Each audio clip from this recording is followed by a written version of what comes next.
नमस्कार, मी अमृता क्षीरसागर माझ्या ब्लॉग मध्ये तुम्हा सर्वांचं स्वागत करते. तर आज शुक्रवार आहे आणि शुक्रवारची माझी नेहमीच पूजा असते वैभवलक्ष्मीची. तर खूप वर्ष झालं ना मी वैभवलक्ष्मीची पूजा माझी अखंड आहे. तर लग्नाच्या आधीपासून मी पूजा करते. मध्ये काही दिवसात डिलिव्हरीत वगैरे असं गॅप पडलेला आहे माझा, नाही असं नाही, पण म्हणजे कायम आहेच तशी चालू. बऱ्याचदा उद्यापन ही करून झालेलं आहे माझं. तर पूजा मांडायला लागली आज शुक्रवार. तर दर शुक्रवारी असतेच आपली पूजा. आणि छान अशी दर शुक्रवारीच फक्त फुलं आणायला जातो, का तर आपल्या झाडाला नाही येत फुलं ना. तर जास्वंदाचं जे झाड होतं त्याच मोठं फुल जे लागत होतं मी व्हिडिओ मध्ये बऱ्याचदा दाखवलेलं आहे. तर ना गाडीचं आमच्या ज्यावेळेस झालं ना, गाडी जळाली, तर त्याच्या अगोदर ते झाड ना, म्हणजे देव आपल्याला काहीतरी असं संकेत देतात की पुढं काहीतरी होणार असेल तर, पण ते आपल्याला समजून येत नाही. तर झाड अचानक, बाकी आता तिथं सगळी झाड आहेत, कुठलंच झाडाला काय झालं नाही. आणि ते जास्वंदाचं जे झाड होतं, खास मी ते पूजेसाठी, मला लाल फुल लागतं, वैभवलक्ष्मीला लाल फुल आवडतं ना, मी ती पूजेसाठी दर ठिकाणी मी तिला जास्वंदाची लावतच. आता हिथं म्हणजे राहायला आल्यावर इथं लावलं, अगोदर तिकडं होतं ना राहायला, तिकडं पण मी तसलंच लावलं होतं. इतकी त्याला फुलं तिकडं लागायची, तर इथं एवढं लागत नाहीये फुलं. रोज त्याला भरपूर फुलं असायची, त्याला काही व्हिडिओ करत नव्हते मी. आणि इथं आल्यानंतर पण मी लावलं, इथं झाड आणलं नर्सरीतून आणि विकत आणून लावलं. आणि गाडीचं व्हायचं त्याच्या आधी 4 दिवस ना अचानक झाड ते जळालं होतं. झाड जळालं, पूर्ण सगळं जळून गेलं. आणि हेच झाड एवढं कसं काय जळालं, बाकी झाडांना काय झालं नाही. मला मी तरी विचारते, काय तुम्ही काय ह्याला टाकलंय? मी काय टाकतो, मी काहीच नाही. मग कशाला झाड जळालं काही सुद्धा म्हणजे कळालंच नाही त्यावेळेला. पण मनात पण काय आलं नाही, काय माहिती, काय तर ऊन एवढं आहे एखाद वेळेस त्यामुळे झालं असेल, एखाद वेळेस पाणी कमी पडलं असेल. पण बाकीच्या झाडांना कसं काय मग झालं नाही? पाणी कमी पडलं तर सगळीच झाडे होतील ना, सुकून जातील वाटलं. आणि त्या झाडाचं ते संकेत दिलं होतं, म्हणजे काहीतरी पुढं असं घडणार असल्यानंतर. आणि ते गाडीचं आमच्या झालं तोपर्यंत 4-5 दिवसात गाडीचं तसं झालंच. आणि आता ते झाड अजून पालवी फुटली आहे, त्याला अजून जळलेल्या झाडाला पुन्हा पालवी फुटली. आणि आता त्याला थोडी थोडी पानं वगैरे आलेत, फुलं काय अजून लागलं नाही पण झाले.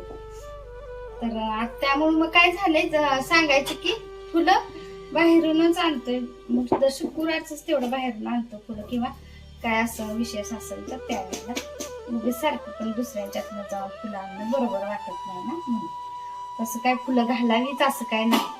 मनानं अगदी छान आपण पूजा केली मनापासून की होतंय सगळं. तर म्हणलं आता पूजा मांडावी, तर हे असं केलंय. तर ही मूर्ती छान अशी माझ्याकडे आहेच. तर अगोदर काही ही मूर्ती नव्हती, ही दादांच्यातली आहे, आता माझ्याकडेच आहे. तर ते फोटो असायचा ना वैभवलक्ष्मीचा, हा फोटो पण माझ्याकडे नेहमी असतोच. तर मी ती पूजेसाठी खरं तर खास मी तो घेतलेला आहे. तर हा आठवड्यात घेतला होता बरं का फोटो मी. तर आता ही मूर्ती असल्यामुळे अशी मूर्ती मी ठेवली. आणि हे छान असं फुल आणलेलं. तर हे फुल पण खूप छान आहे. शेजारी तिथं भाभी त्यांच्या घरात झाड आहे, तिथलं आणतो. तर अगोदर गणपतीची स्थापना करावी लागते वैभवलक्ष्मीची पूजेला. नंतर आपल्याला ना तांब्या घ्यायचा, त्याच्यावर हळदी कुंकाची अशी ना रेषा ओढायच्या 8 आणि स्वस्तिक. तर असं करायचं आणि खाली असं तांदूळ ठेवायचे थोडेसे. तर ह्याची पूजा की नाही, ह्या पूजेला नारळ लागत नाही. बाकी सगळ्या पूजेंना नारळ लागतो, तर ह्या पूजेला मात्र नारळ लागत नाही. तर थोडस ना कोरड पांढरे असे ठेवायचे नाही तांदूळ, म्हणून थोडस हळदी कुंकू टाकलं. आणि ह्यामध्ये सुद्धा ही टाकायचंय पाण्यामध्ये या पैसा आणि सुपारी. तर यामध्ये असं पैसा सुपारी टाकायचं आणि धान्याची अशी वाटी ठेवून यामध्ये आपल्याला एखादा दागिना सोन्याचा, चांदीचा किंवा नाणं ठेवलं आपण तरी सुद्धा चालतं. दागिनेच पाहिजे असं काही नाही.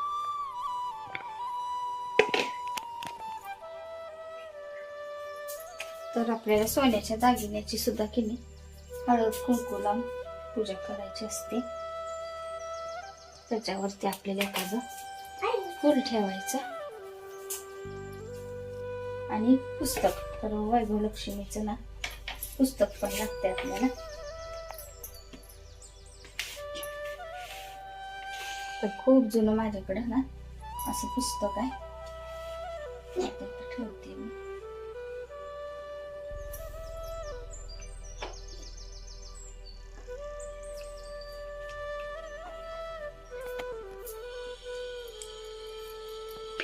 तर असं करा, वैभव लक्ष्मीला असं लावते मी हात तर काय असं कापसावर थोडस घेऊन ना लावायचं. वैभव लक्ष्मीला सुद्धा अत्तर प्रिय आहे. जसं स्वामींना आपण लावतो तसंच. श्रीनंदनादेवी या रत्नाकर मंथना प्रकटिता विष्णूचे रागे सामा पातु मनोरमा भगवती लक्ष्मीच पद्मावती.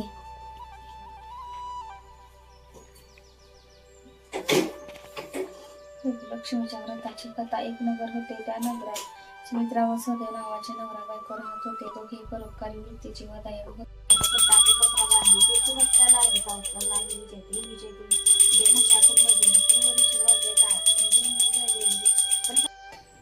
तर इथं असं ना खिरीसाठी गहू भिजत भिजलेत. आता कुकरला शिजवायचं आणि इकडे चकुल्या करायचं चालू आहे. चकुल्या करायचं आता बघा. तर कुकरला ना शिजवून घ्यायचं, पटकन शिजतात आणि जरा भिजवलं ना की पटकन येऊन जाते.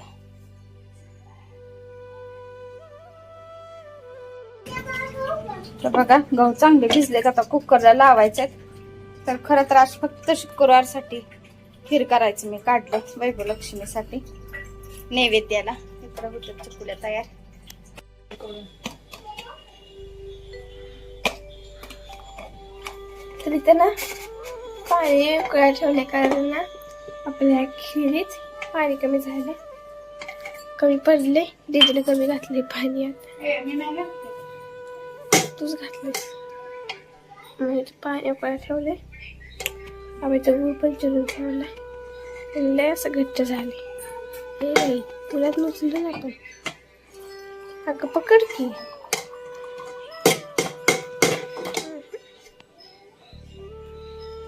आपण हे गरम पाण्यात काढून घेऊ.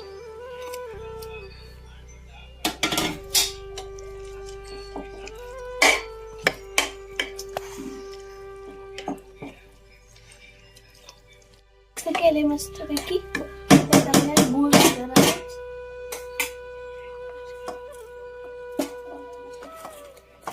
आपण असं सगळं गुळ घालून घेऊ.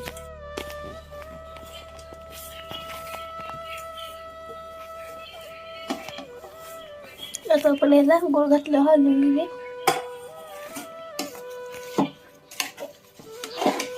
तरी खीर बघून आणि ह्याचा वास असं खूप छान यायला लागलाय. तर याशी बघून आणि वासामुळे खूप वाटायला लागली. खूप छान झालेली. आता झालं मी लगेच खाणार आहे. तरी ही सुंठ आपण चाळून घालणार आहे.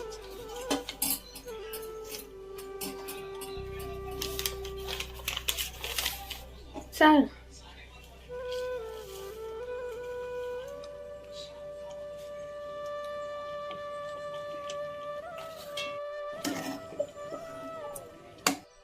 पाठवलं का मॅडमना?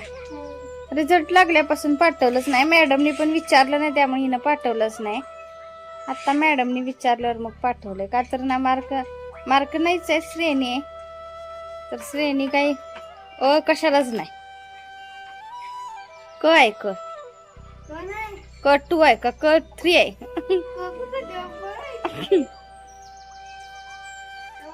का ड आहे?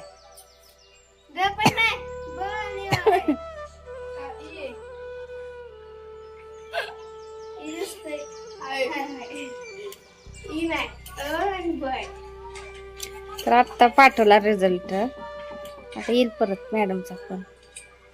का तर पडल्यातच तेवढं ना छान छान.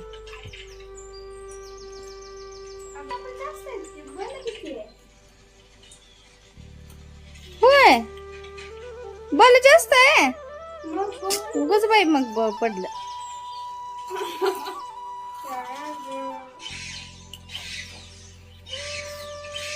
फाईल करून ठेवली सगळं साहित्य ते. कबड्डीचं मिळाले, लिंबू चमच्याचं आणि कशाचं आणि दुसरा एक घेतलं ना,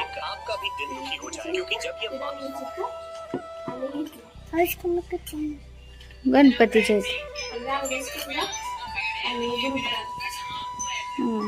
तर असे फाईल करून सगळं त्यात सर्टिफिकेट नंतर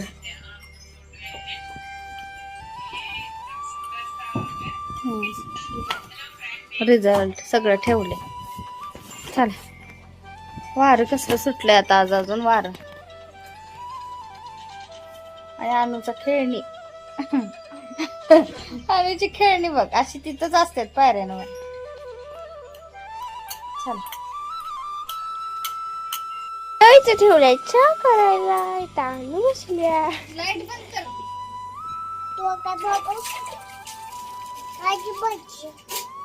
भांडी घासायचं आणि तिकडे ठेवलाय चहा. तर ना सकाळची भांडी अजून पडली होती घासायची. काय तर उन्हामुळं यायलाच येत नाही तर भांडी घासायला. तर आत्ता भांडी घासायला लागली मी सकाळची. तिथे फ्रीज मधलं ना पाणी आले.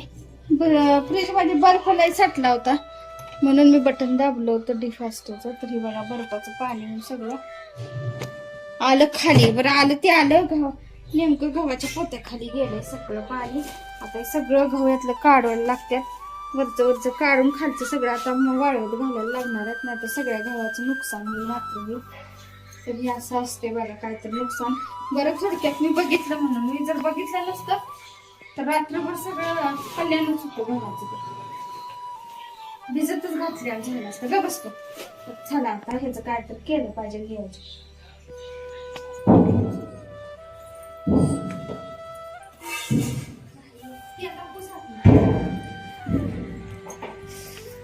काय लागलं ग उकडायला लागले. धुवचं की हात जरा. मग तर आता ह्यात काय ठेवलं होतं गौरीचं साहित्य म्हणा. अरे लाईट गेली. थांब काय दिसत नाही तरी. हा चला आता बर परत बघूया आता सामानाची लाईट आली.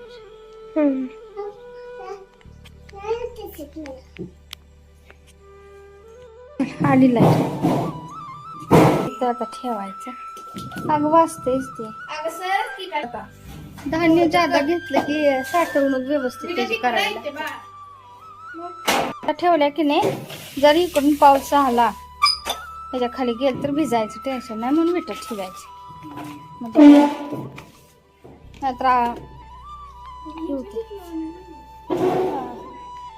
तिथे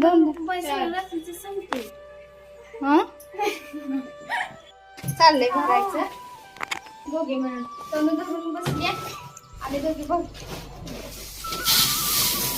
दाखवा पडची लागते.